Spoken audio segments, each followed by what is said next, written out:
Here is part 2 of the February 2022 winter storm.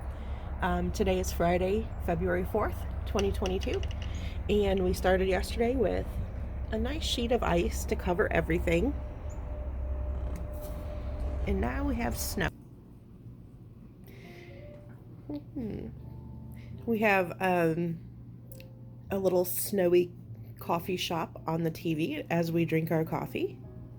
And let's take a look out the window.